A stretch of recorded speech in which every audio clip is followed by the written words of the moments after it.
Hi, Bill Brooks. We have some things we can do before the end of the year for tax planning. The American Taxpayer Relief Act went into effect beginning of this year, and it will have a significant impact on year-end tax planning, especially for higher income people. So let's talk about that right away. So the higher income people would be incomes over 400,000 going up to 450,000 for joint filers. And that at that level, the ordinary tax rate will be 39.6%. Also, capital gains will be not 15 but 20%. Now, there is another tax or surtax called the Medicare surtax under the Patient Protection and Affordable Care Act of 2010. This 3.8% surtax applies to the lesser of net investment income, or the amount by which a taxpayer's modified adjusted gross income exceeds 200,000 for single filers and 250,000 for joint filers. Also, itemized deductions are reduced by 3% of the excess of adjusted gross income above 250,000 for single filers, 300,000 for joint filers, and 275,000 for heads of household. And of course, that also applies to personal dependent exemptions, deductions. They will be phased out as well. So some things that we need to keep in mind, especially at that higher income level, would be to take capital losses.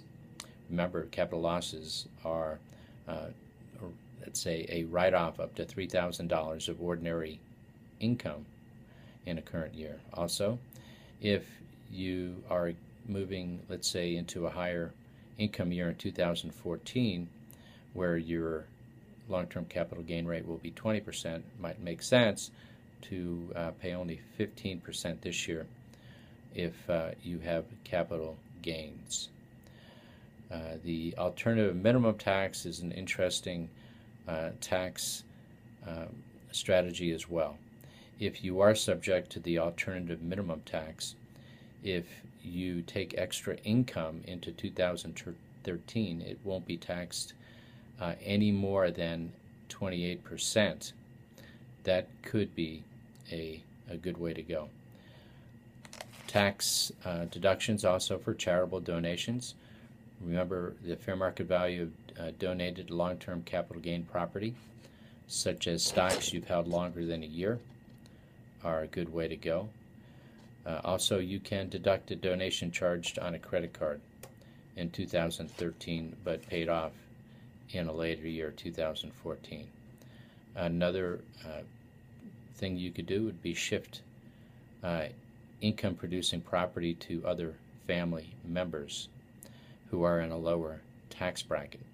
Don't forget about the kiddie tax on unearned income, though, received by a dependent child under age 19 or a full-time student under the age of 24.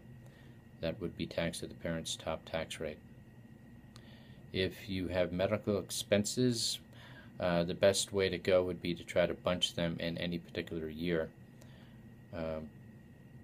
in that the 7.5% of adjusted gross income is no longer available. The 10% of adjusted gross income is the new floor that you must go over. You could also speed up retirement distributions in the current year if you see that your tax rate is going to be higher in another year or the next year. Residential energy tax credits are still available in 2013, up to a lifetime maximum credit of $500.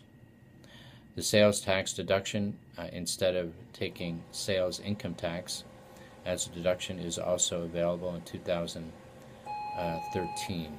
Keep in mind that big ticket items like cars and boats are added to the taxable sales tax amount, either actual sales taxes or the amount listed in a state-by-state table. You could consider adding a dependency exemption if it's appropriate for each dependent child who is under age 19 or full-time student under the age of 24. And also the tuition credit is still available. The American Opportunity Tax Credit is preferable because it provides a maximum $2,500 credit per student as opposed to a maximum lifetime learning credit of $2,000 per family. So there's lots to do. Think about. Give me a call if I can help. 303-447-1626.